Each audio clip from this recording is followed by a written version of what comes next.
नमस्कार, news our के खास कार्यक्रम में आपका स्वागत है। मैं हूं देवेंद्र कुशवाहा। आज हम इस कार्यक्रम में बात करेंगे संगठन में बदलाव करने को लेकर छिड़ी जंग पर। छत्तीसगढ़ में 2 चुनाव, एक उपचुनाव खत्म होने के बाद भी कांग्रेस अपनी नई टीम तैयार नहीं कर सकी। नगरीय निकाय त्रिस्तरीय पंचायत चुनाव से पहले संगठन में बदलाव की कवायद एक बार फिर गति पकड़ चुकी है। कांग्रेस के प्रदेश अध्यक्ष दीपक बैज का 2 बार दिल्ली दौरा इस बात का प्रमाण है कि चुनाव में हार से निराश कांग्रेस अब नई टीम बनाने में दृढ़ संकल्पित लग रही है। वहीं इस बीच संगठन बदलाव को लेकर सियासत भी तेज है। आज इसी मुद्दे पर करेंगे चर्चा, तो आइए शुरू करते हैं।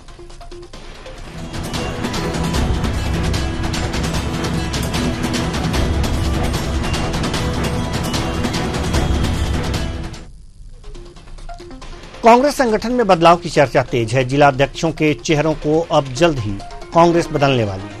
वहीं निष्क्रिय कार्यकर्ताओं को तुरंत पार्टी से बाहर का रास्ता दिखाया जा सकता है। विधानसभा और लोकसभा चुनाव में हार के बाद से कांग्रेस निराश है। उपचुनाव में भी करारी हार का सामना करने के बाद से नेताओं और कार्यकर्ताओं में तकरार की स्थिति बनी हुई है। वहीं प्रवेश समिति के गठन से कई नेताओं के घर की वापसी हो सकती है। इसके चलते भी कांग्रेस में घमासान चल रहा है।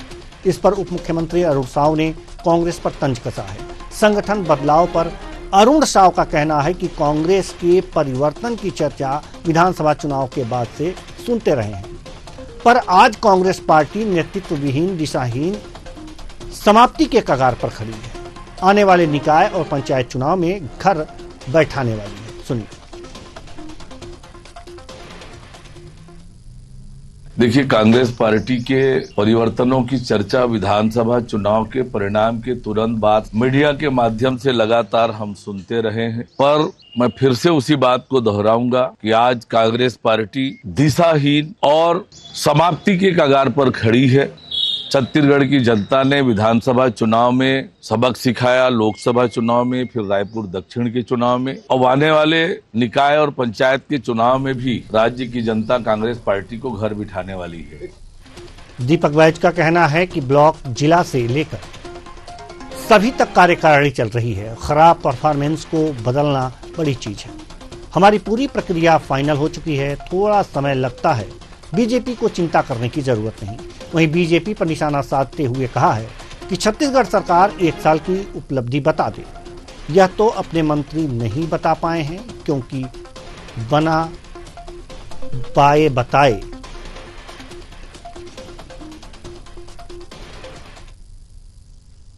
देखिए, हमारी कार्यकारिणी ऑलरेडी चल रही है।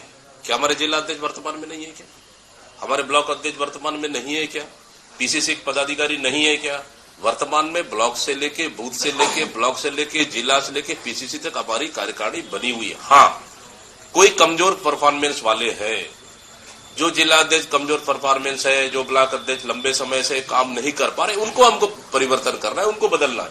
ये कोई बड़ी चीज नहीं है। लेकिन ये हमारी 1 साल की बात ये कर रहे हैं। अपनी 1 साल की सरकार की उपलब्धि बता देना है। 1 साल तक ये मंत्री नहीं बना पाए। ये कार्यकारिणी की बात कर, हमारी कार्यकारिणी तो पूरे प्रदेश स्तर का है।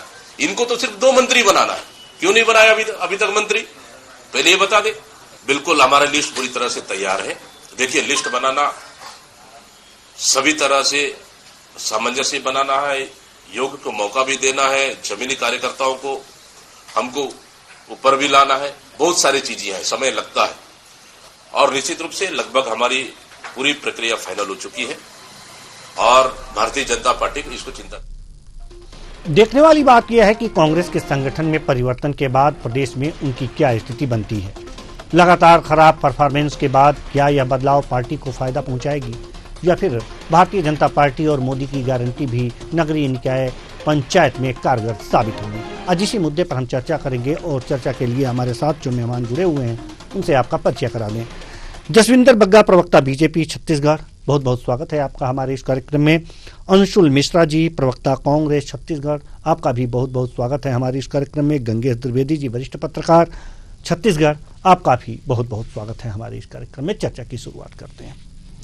चर्चा की शुरुआत करेंगे कि आखिर कांग्रेस ऐसा क्या परिवर्तन कर रही है, अंशुल मिश्रा जी, जिससे कि ये लगता है कि जो पंचायत और नगरीय निकाय चुनाव हैं छत्तीसगढ़ में, इसमें आशातीत सफलता मिलेगी और बीजेपी को मात खानी पड़ेगी।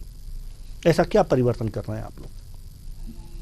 देवेंद्र जी, आपकी न्यूज चैनल के माध्यम से आपके सभी दर्शकों को कांग्रेस की ओर से प्रणाम और जसविंदर जी को प्रणाम और माननीय वरिष्ठ जो विश्लेषक बैठे हैं उनको भी मेरा भी गंगेश जी को प्रणाम। आपने बहुत उम्दा प्रश्न उठाकर बताया कि ऐसा क्या होने वाला है, ऐसा क्या परिवर्तन होने वाला है जिसमें कांग्रेस इस बार चुनाव जीत जाएगी। मैं थोड़े से इतिहास की बात करना चाहता हूं मान्यवर। जब हम संघर्षों का दौर भोग रहे थे और 200 साल पुराना एक हुकूमत हमारे ऊपर कायम था, तब हमने भविष्य की चिंता नहीं करी थी, हमने तो सिर्फ आंदोलन की चिंता करी थी और रिजल्ट आपके सामने, हमारा भारत देश आजाद होकर आया था। इसी परिपाटी पर कांग्रेस चलती हुई नजर आती है। जो एक सार्वभौमिक संगठन होता है और लोकतांत्रिक संगठन होता है, वह सार्वभौमिक और लोकतांत्रिक तरीके से अलग अलग दिशाओं में कार्य करता है और कार्य करने के बाद जो रिजल्ट होकर आता है, या चाहे वो जिला अध्यक्ष की बात हो, चाहे वो ब्लॉक अध्यक्ष की बात हो, चाहे प्रदेश अध्यक्ष की बात हो, चाहे राष्ट्रीय अध्यक्ष की बात हो, यह संगठनात्मक कार्यवाही होती है। इसे पूर्ण करने के लिए, दशा और दिशा दिखाने के लिए एक कार्यक्रम अपनाया जाता है। उसी कार्यक्रम के तहत आज कांग्रेस पार्टी के सारे सदस्य मिलकर अपना कार्य कर रहे हैं और आने वाले निकटतम भविष्य में आपको वादे के साथ कहना चाहता हूं कि अच्छे जमीनी स्तर के कार्यकर्ता जो होंगे और बहुत अच्छा करने वाले जो युवा साथी होंगे, वह कहीं ना कहीं आपके समक्ष उत्पन्न होकर आएंगे और जनता जनार्दन की सेवा के लिए, सड़कों की लड़ाई लड़ने के लिए तैयार होंगे। मान्यवर जी, जसविंदर बग्गा जी, कांग्रेस अपनी तैयारी कर रही है और उसके नजरिए में ये तैयारी अच्छी है, जल्दी ही उसके परिणाम देखने को मिलेंगे। तो अगर इनकी तैयारी अच्छी होगी तो प्रभाव तो बीजेपी पे ही पड़ेगा। क्या कह रहे हैं आप, क्या सोचते हैं आप? देवेंद्र जी, मैं आपके माध्यम से अपने छोटे भाई अंशुल मिश्रा को और पूरी कांग्रेस की टीम को शुभकामनाएं देता हूं। जिस प्रकार से उन्होंने कहा, उनकी तैयारी नीचे से लेकर राष्ट्रीय स्तर तक जिस प्रकार की उन्होंने बताई है, मैं पुनः शुभकामनाएं देता हूं। एक अच्छी टीम वो तैयार करें, ऐसी टीम जो छत्तीसगढ़ राज्य के 3 करोड़ जनता की भावनाओं को ख्याल में रखते हुए कार्य करे। और राजनीति में तो देखिए प्रतिद्वंद्विता तो लगी हुई है, हमारे वैचारिक विरोधी है कांग्रेस पार्टी। मुझे लगता है कि कांग्रेस पार्टी जितने अच्छे युवाओं को जमीन में लाके कार्य करने का मौका देगी, भारतीय जनता पार्टी के लिए भी वह एक बड़ा चैलेंज होगा और भारतीय जनता पार्टी उससे पार पाने के लिए और अच्छे युवाओं को मौका देके और कांग्रेस को उसकी जगह में रखने का पूरा प्रयास करेगी। उसकी जगह कौन सी है जो 2023 के विधानसभा चुनाव में जनता ने उन्हें दिखाई है, जो 2024 के लोकसभा चुनाव में छत्तीसगढ़ की जनता ने उन्हें दिखाई है, और अब आने वाले चुनाव में नगरीय निकाय और पंचायत स्तरीय पंचायत के चुनाव में छत्तीसगढ़ की जनता एक बार फिर से जो जगह कांग्रेस को दिखाने वाली है, उसकी जगह निर्धारित है।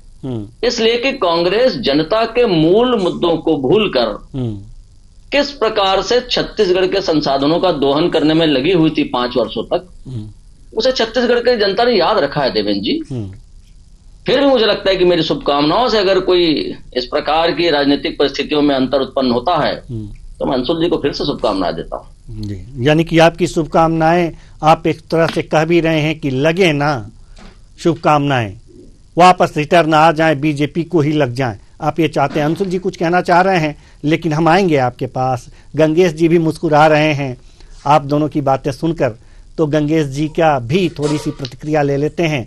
गंगेश जी, सवाल यहाँ पर यह है कि कांग्रेस तन मन धन से जुटी हुई है छत्तीसगढ़ में कि हम अपने संगठन को मजबूत करें, फाइट करें बीजेपी से, लेकिन बीजेपी भी कम नहीं चतुर है। कह रही है हम घेर करके रखेंगे उनको, वहीं जहां 2023 के विधानसभा चुनाव में इनको जनता ने स्थान दिया था, उसी स्थान पर रहेंगे, उठ नहीं पाएंगे। क्या ऐसा लगता है आपको कि अभी आने वाले कुछ वर्षों में कांग्रेस की कमर टूटी रहेगी?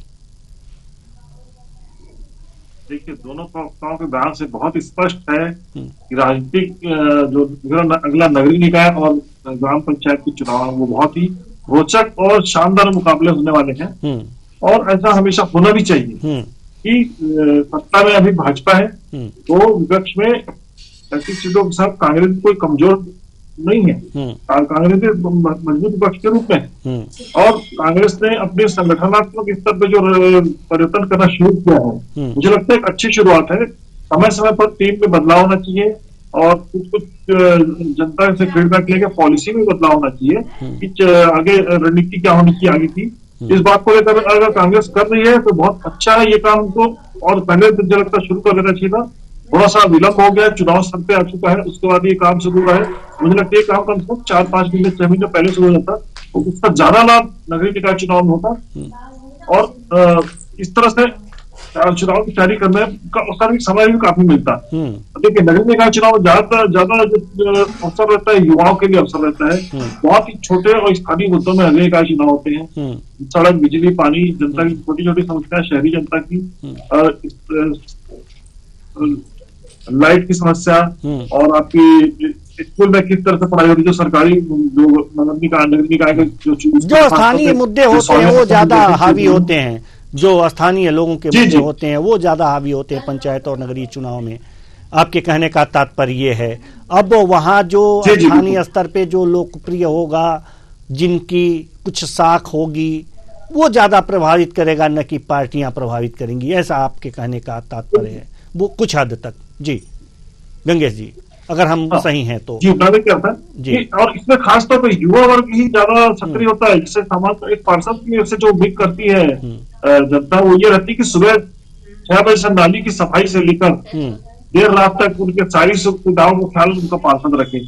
और वही ये सारे लोग सबका हेड होता है, मेयर या प्रेसिडेंट। उनसे ये उम्मीद रहती कि वो खासतौर पर इसलिए उनसे उम्मीद रहती कि शहर के लिए कुछ नए विकास की बात, कुछ नए पहल की बात हो, एक नया विजन लेकर अगर कोई अध्यक्ष या महापौर का चुनाव लड़ता है तो मुझे लगता है वो जनता भी जल्दी एक्सेप्टेबल होगा, चाहे वो भाजपा का हो या कांग्रेस का हो।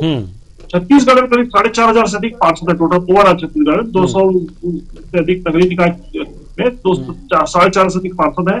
इनमें ज्यादातर पार्षद युवा ही बने हैं, लगभग 70% आबादी युवा की है, 40% के आसपास, 30% के आसपास उम्रदराज लोगों के। मुझे लगता है इसमें युवाओं को मौका मिलने का बहुत अच्छा अवसर है। मुझे लगता है दोनों पार्टी खुल के युवाओं को इसमें मौका देना चाहिए, ताकि वो दमखम के साथ अपना न केवल अपनी साख बना पाए समाज में, बल्कि पार्टी के लिए भी वो कुछ कर पाए इसी बहाने। क्योंकि वो अपनी इमेज अच्छी करेंगे, अपनी मेहनत से जनता के बीच काम करेंगे तो पार्टी की इमेज अपने आप ही ऊपर मिलेगी।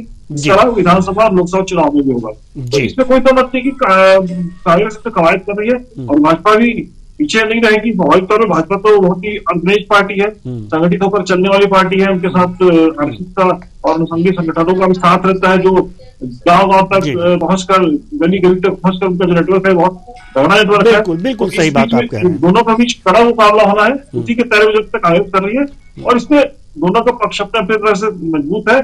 अब देखना यह जनता किसको पसंद करती है। जो अच्छी मेहनत करेगा, जो अच्छे रिजल्ट देने के लायक जनता को रहेगा, उसे जनता चुनेगी। जी जी जी। अंशुल मिश्रा जी, आप कुछ कहना चाह रहे थे, अपनी बात रखिए। जी मैं बोलना चाह रहा था कि आदरणीय प्रवक्ता महोदय ने प्रश्न खड़ा किया हमारे ऊपर कि जनता के ज्वलंत मुद्दों को लेकर कांग्रेस आज खड़ी नहीं है। अगर हम किसानों का मुद्दा जनता के समक्ष उठा रहे हैं तो वो जनता का मुद्दा नहीं होगा, किसानों का मुद्दा नहीं होगा। अगर हम राइस मिलर्स का मुद्दा उठा रहे हैं तो वो जनता का मुद्दा नहीं होगा। अगर हम लोराडी का मुद्दा उठा रहे हैं तो वो जनता का मुद्दा नहीं होगा। अगर हम बलौदा बाजार का मुद्दा उठा रहे हैं तो वो जनता का मुद्दा बिल्कुल नहीं होगा। अगर मैं युवाओं की बात उठा रहा हूं तो वो जनता का मुद्दा नहीं होगा। महिला सम्मान के अंतर्गत अगर मैं गैस सिलेंडर की बात 500 रुपए में देने की कर रहा हूं तो वो जनता का मुद्दा नहीं होगा। बिजली बिल हाफ की बात हम अगर कर रहे हैं तो वो जनता का मुद्दा थोड़ी ना होगा। वो जनता का मुद्दा इसलिए नहीं है क्योंकि मत के मद में मदमस्त हो चुकी बीजेपी आज सत्ता के चूर में चली गई है। इसलिए जनता का मुद्दा अगर किसी को देखना है तो मैं समझता हूं बीजेपी को पहले देखना चाहिए, जो अनियमितता धान खरीदी में होकर गुजर कर आई है।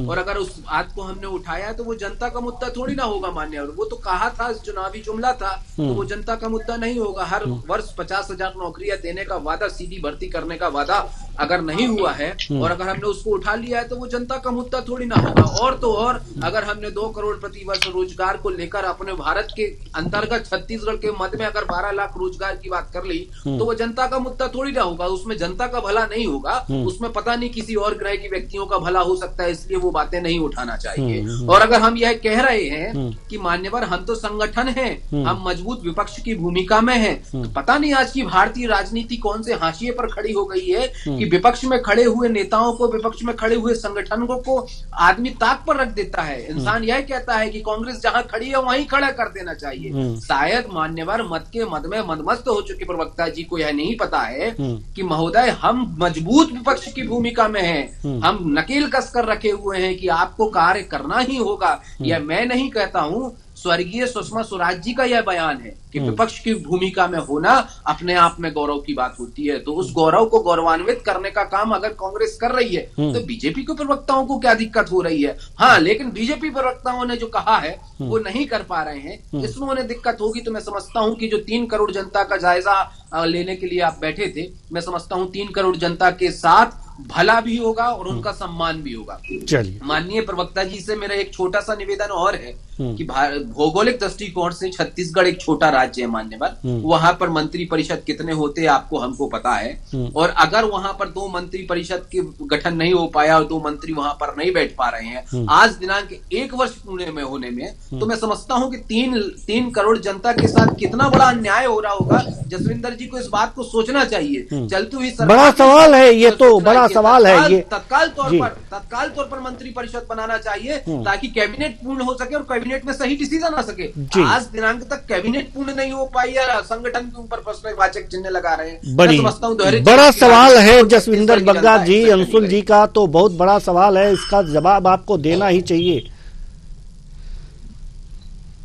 अवश्य दूंगा, लेकिन मैं अपनी बात गंगेश जी की उस बात से प्रारंभ करता हूं जिनमें गंगेश जी कह रहे थे कि ये जो नगरीय निकाय के चुनाव होते हैं उसमें मूलतः युवाओं का चुनाव होता है और युवाओं को मौका देना चाहिए। गंगेश जी, मैं आपको भारतीय जनता पार्टी की ओर से बड़े गर्व के साथ इस बात को बताना चाहता हूं कि भारतीय जनता पार्टी ने अपनी पूरी प्रक्रिया में युवाओं को प्रमुख भूमिका दी हुई है। देखिए, अभी हमारे संगठनात्मक चुनाव चल रहे हैं गंगेश जी, और इस चुनाव में राष्ट्रीय नेतृत्व ने तय किया है कि मंडल अध्यक्ष जो बनेगा वो 35 से 45 वर्ष के बीच का युवा बनेगा।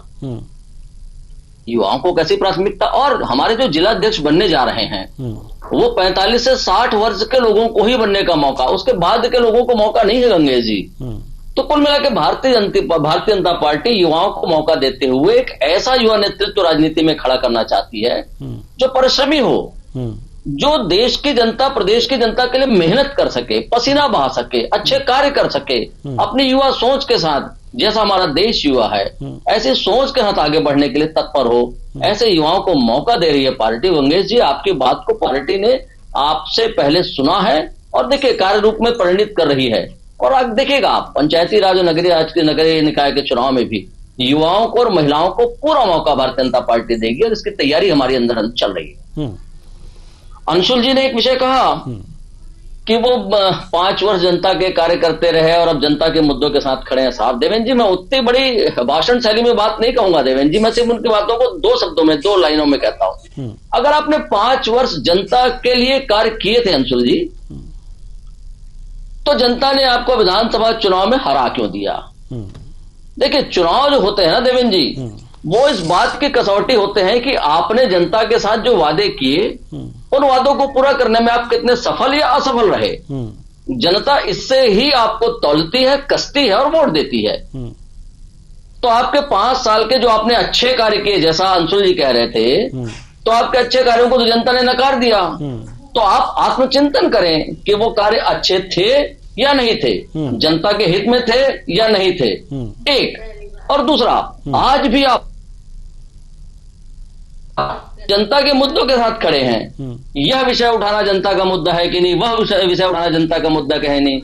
साहब, अगर आप जनता के मुद्दे विधानसभा चुनाव हारने के बाद उठाना प्रारंभ कर चुके, तो लोकसभा में जनता ने आपको फिर से क्यों नकार दिया? मैं दोबारा कहता हूं देवेंद्र जी, आपके हर वादे, हर घोषणा, हर कार्य का तौलने का माध्यम होता है वो चुनाव होता है। आप और हम चुनाव में जाते हैं और चुनाव में अपनी अपनी बातें रखते हैं, अपने पीछे किए हुए कार्यों को भी रखते हैं। जनता कसती है, तौलती है और तब वोट देती है। और अगर भारतीय जनता पार्टी के साथ खड़ी है छत्तीसगढ़ की जनता, तो इसका मतलब साफ है देवेंद्र जी कि जनता चाहती है कि भारतीय जनता पार्टी छत्तीसगढ़ में और राष्ट्र में सेवा। जी, चलिए, बहुत बड़ा विषय करके उल्लेखित किया देवेंद्र जी कि वो 2 मंत्री वाला विषय आपने उठाया। आप चाहे तो मैं उत्तर दूं? बिल्कुल बिल्कुल बिल्कुल। देखिए देवेंद्र जी, हम जिस क्षेत्र में कार्य कर रहे हैं उसका नाम है राजनीति। राजनीति, जिस नीति में अब हम इस बात को क्यों बताएं कि 1 साल तक क्यों नहीं बनाया, ये तो हमारी रणनीति है। कांग्रेस को इस बात के तार जोड़ते रहते हैं कि आप पीछे पीछे घूमे कि भारतीय जनता पार्टी कर रही है। आप अपने मुल्क के भारतीय जनता पार्टी की रणनीति में इस ट्रैप में फंसने की कोशिश में आ गए अंशुल जी। चलिए आप बना नहीं पाए। जसविंदर बग्गा जी, आपकी आवाज रुक रुक करके आ रही है। जसविंदर बग्गा जी, आपकी आवाज जो है वो रुक रुक करके आ रही है, तो हम ठीक है, हम आपकी बात समझ गए। अंशुल मिश्रा जी कुछ जवाब देना चाहते हैं, कम शब्दों जी, कम शब्दों में जवाब दीजिएगा। त्वरित दूंगा। जसविंदर बग्गा जी जैसे प्रवक्ताओं को मैं हृदय से साधुवाद देना चाहता हूं कि बीजेपी के कानून को समक्ष टीवी में बैठकर समक्ष उत्पन्न करने की अगर कला किसी में है तो जसविंदर बग्गा जी में। उनके श्रीमुख पर अपने आप आ गया कि मंत्री ना बनाना हमारी रणनीति का हिस्सा है, लेकिन संविधान की 4 कागज को पलटकर जब वह देखेंगे तो यह अधिकारों का हनन करना है। किसके अधिकारों का हनन करना है? जनता जनार्दन के अधिकारों का हनन करना है। जनता जनार्दन ने यह अधिकार दिया है आपको कि आप कितने मंत्री बनाएंगे और कितने मंत्री नहीं बनाएंगे, क्योंकि मैंने पहले ही कहा था कि हमारा जो छत्तीसगढ़ राज्य है वो भौगोलिक दृष्टिकोण से छोटा है। उसी भौगोलिक दृष्टिकोण और जनसंख्या के आधार पर मंत्री परिषद का गठन होता है। यह हमारे संविधान का प्रथम नियम है, कानून का प्रथम, माफ कीजिए, संविधान का नियम है। उस संविधान का नियम अगर आप अपनी राजनीतिक पाखंडों को सिद्ध करने के लिए, षड्यंत्र करने के लिए अगर आप उसको रणनीति का हिस्सा कह रहे हैं, तो मैं तो आपके जैसे प्रवक्ताओं को साधुवाद करना चाहता हूं कि आप 1 साल के भीतर में खिलाफ में जनता के समक्ष खड़े होकर, जनता के खिलाफ खड़े होकर, जनता के बारे में आप जनता को ही बता रहे हैं कि हम 1 या 2 मंत्री परिषद का गठन नहीं कर रहे हैं क्योंकि यह हमारी रणनीति का हिस्सा है। बहुत सुंदर। और आपने एक और अच्छी बात कही, आपने शायद सिलेक्टिव सुना होगा। हमने अपने 5 वर्षों का कार्यक्रम का बखान किया, साथ ही साथ हमने बाकी की घटनाओं का भी बखान किया, लेकिन जसविंदर बग्गा जी की मैं राजनीतिक मजबूरी को समझ सकता हूं कि उस पर उन्होंने प्रकाश नहीं डाला, कोई बात नहीं। लेकिन आपका मंत्री परिषद का गठन ना करना जनता के साथ सबसे बड़ा धोखा एवं छलावा है। आयोग निगम का गठन ना करना यह जनता जनार्दन के साथ सबसे बड़ा छलावा है, क्योंकि यह जनता द्वारा दिया गया अधिकार उस संगठन के लिए है जो चुनावी परिषद में जीत कर आई है। ये हमारा सामाजिक समीकरण यह इस बात को कहता है, इस बात को इंगित करता है। चाहे देश में मंत्री बनाने की बात हो, चाहे प्रदेश में मंत्री बनाने की बात समझ में आ गई, चाहे किसी आयोग निगम की बात हो। मैं तो धन्यवाद करता हूं जसविंदर साहब को कि उन्होंने सच्चाई को कम से कम बता दी कि आपकी आखिर रणनीति क्या है। धन्यवाद करता हूँ। ऐसी रणनीति छत्तीसगढ़ की जनता चिमटे से भी छूना पसंद नहीं करेगी। माननीय गंगेश त्रिवेदी जी, गंगेश त्रिवेदी जी, अंशुल मिश्रा जी की बातों में कुछ हमें दम दिखाई देता है, क्या मैं गलत हूं? देखिए, इस बात में अक्सर मैं भी पूरी तरह इत्तेफाक नहीं रखता कि मंत्रिमंडल का विस्तार 1 साल में करना कोई रणनीति न करना कोई रणनीति का हिस्सा हो सकता है। जब पहली बार मंत्रिमंडल, मुझे लगता है कि पिछले 3-4 बार 2000 में छत्तीसगढ़ राज्य बना, तब से अब तक में पहली बार ऐसा हुआ है कि मंत्रिमंडल विस्तार में इतना अधिक विलंब हुआ हो। और पहला विस्तार भी करीब 1 महीने बाद हुआ। उस समय 1 मंत्री कम रह गए थे, फिर बृजमोहन अग्रवाल जी को इन्होंने सांसद लगाया और 1 मंत्री और कम हो गए। अब नई सरकार बनने के करीब साल भर गुजरने के बाद अभी फिर 2 मंत्री का पद खाली है। निश्चित तौर पर देखिए इसमें, और ये सारे जो है विभाग सीएम के पास है, तो कहीं ना कहीं सीएम ओवरलोडेड है। मुझे लगता है मुख्यमंत्री जो है वो अजीत जोगी कार्यकाल में, याद कर रहा हूँ कि अजीत जोगी इनका अपने 3 साल का कार्यकाल था उनका शुरुआती, और दूसरे मामलों में अराजक भी माना जाता है, लेकिन उनकी जो नीति थी उन्होंने अपने पास एक भी विभाग नहीं रखा था। और उनका कहना ये था कि मुख्यमंत्री तो सारे विभाग का मुखिया होता है, इसलिए उसको सिर्फ मॉनिटरिंग करना, विभाग अपने हाथ में नहीं रखना चाहिए। तो अगर ऐसी स्थिति में मुख्यमंत्री अधिक से अधिक विभाग के पास रखेंगे तो निश्चित तौर पर उनके ऊपर लोड बढ़ेगा। उनको पूरा प्रदेश देखना है और सारे विभागों पर समदर्शी रूप से नजर रखना है। तो ऐसी स्थिति मुझे लगता है कि जल्द से जल्द विस्तार होना चाहिए, ताकि ऐसे विभाग जो, और उसमें खासकर जो बड़े विभाग, शिक्षा विभाग अपना बहुत बड़ा विभाग है, इसके लिए एक मंत्री अलग चाहिए। उच्च शिक्षा विभाग ऐसा विभाग है, इसमें अलग से मंत्री चाहिए। तो इन सब विभागों को अगर अलग नहीं किया जाएगा तो कहीं ना कहीं विभागों में उनकी कार्यप्रणाली में असर पड़ता है। तो मुझे लगता है कि सरकार को अब हो सकता है कि जो भी भाजपा के अंदर जो भी पॉलिसी हो उस पर मैं टिप्पणी नहीं करना चाहता, लेकिन ऐसा होना चाहिए कि अब जल्द से जल्द मंत्रिमंडल का विस्तार हो, जिम्मेदारियां और बटे।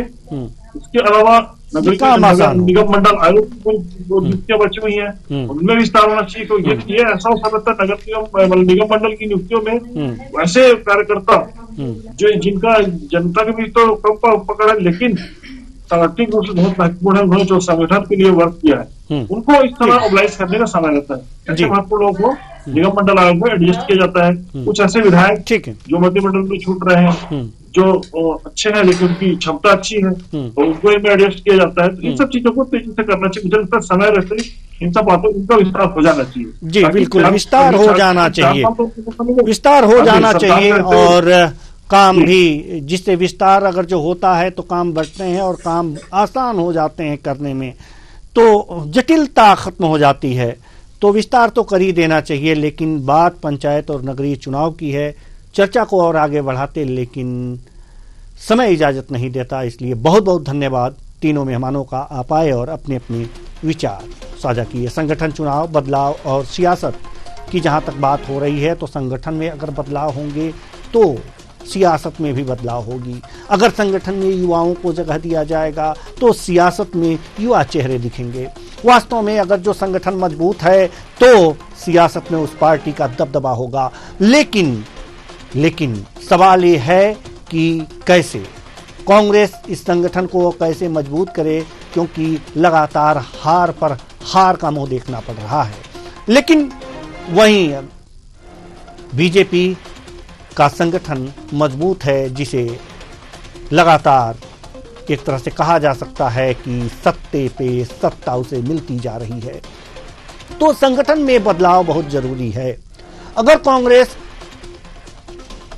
सीरियसली यानी कि गंभीरता से अपने संगठन में बदलाव करती है और कर रही है और जरूरी बदलाव करती है बिना किसी पूर्वाग्रह के, तो वास्तव में उसे लाभ जरूर छत्तीसगढ़ में मिलेगा, पंचायत चुनाव में मिलेगा। लेकिन अगर पूर्वाग्रह से ग्रसित होकर कोई बदलाव करती है तो उसका लाभ उसे नहीं मिलने वाला है। फिलहाल इस कार्यक्रम में इतना ही। मुझे दीजिए इजाजत। नमस्कार।